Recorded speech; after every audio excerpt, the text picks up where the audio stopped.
अजी सुनिए जी। क्या हुआ? देखिए, बाहर समय बहुत खराब चल रहा है। आपका बाहर जाना जरूरी है क्या?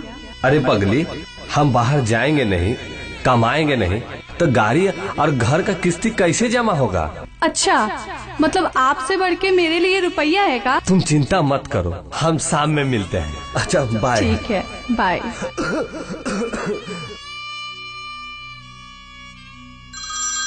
पापा। हाँ जी बोलिए। हेलो।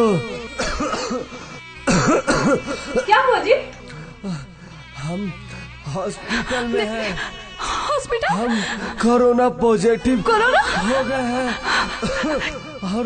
और माँ को ये सब मत बताना। हेलो, क्या बोल रहे हैं? हेलो हेलो, अपना और माँ, बच्चों का हेलो ख्याल रखना। हेलो हेलो हेलो, माँ ये हॉस्पिटल में है माँ, जल्दी चलिए।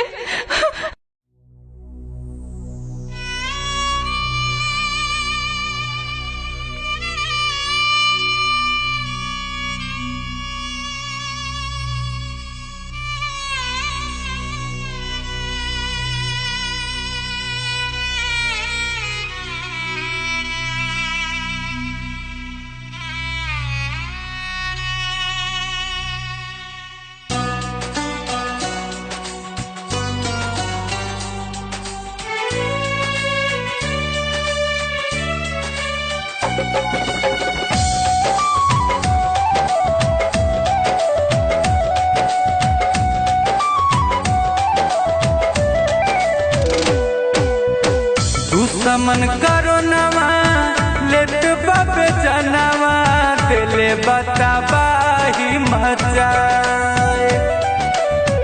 दुश्मन करो नवा लेत बाबे जनवा दिले बताबाही मचाए। धन संपत्तिया घर परिवारवा काम न कुछ हुआ। धन संपत्तिया घर परिवारवा काम न कुछ हुआ। कैसन समैया आहिल बाया भैया, भैबे में सटे नहीं भाई। कैसन समैया आहिल बाया भैया, भैबे में सटे नहीं भाई। धन संपत्तिया घर परिवारवा काम न कुछ हुआ। धन संपत्तिया घर परिवारवा काम न कुछ हुआ।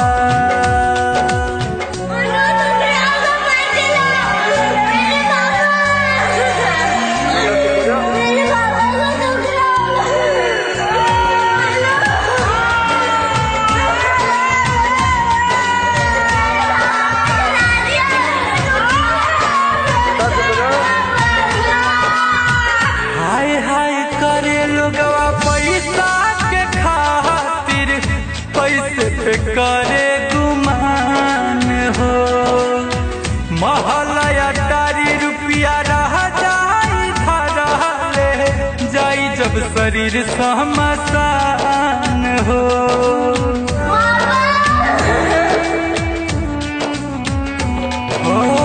हाय हाय करे लोगवा पैसा के खातिर, पैसे पे करे गुमान हो।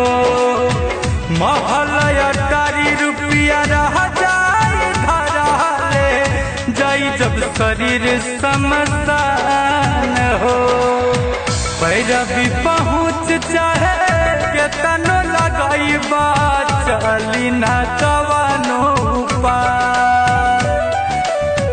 पैरवी पहुँच चाहे के तनो लगाई बा चली ना कवनो पार। धन संपत्तिया घर परिवारवा काम न कुछ हुआ। संपत्तिया घर परिवारवा काम न कुछ हुआ।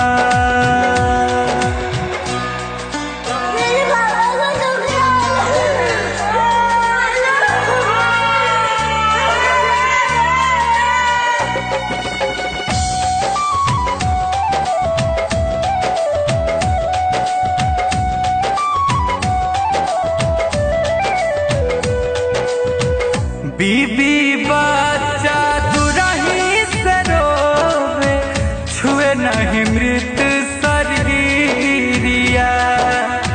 रोई रोई माई अपन बेटवा से बोले उठा बेटा तोहरा हमर गिरिया।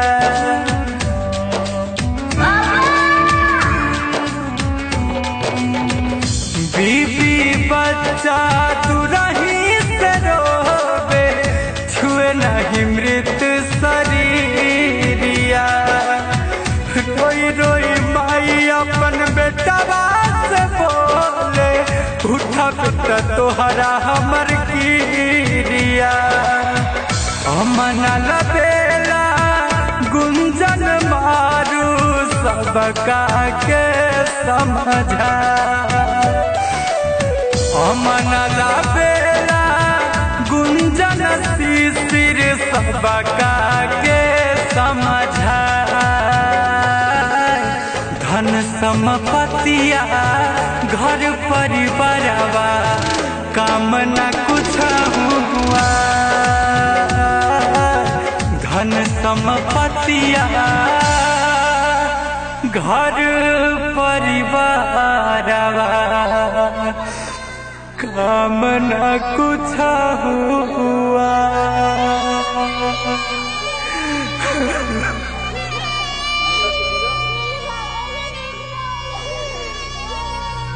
भैया हम गुंजन सिंह, अभी मैं शमशान घाट पे हूँ। यह गाना मैं एक सच्ची घटना पे बनाया हूँ। ये भयावह दृश्य देखकर मेरा अंतरात्मा रो रहा है। आप देख रहे हैं जो व्यक्ति मर गया है उसके साथ मात्र 4 ही लोग आए हैं, जबकि उसके परिवार में बहुत सारे लोग हैं। इसलिए हम आप सबों से हाथ जोड़कर विनती कर रहा हूँ, कृपया घर से बाहर ना निकले। अपने और अपने परिवार का ख्याल रखें। कोरोना बीमारी सच में बहुत ही घातक रूप ले चुका है। आपके परिवार को आपका बहुत जरूरत है।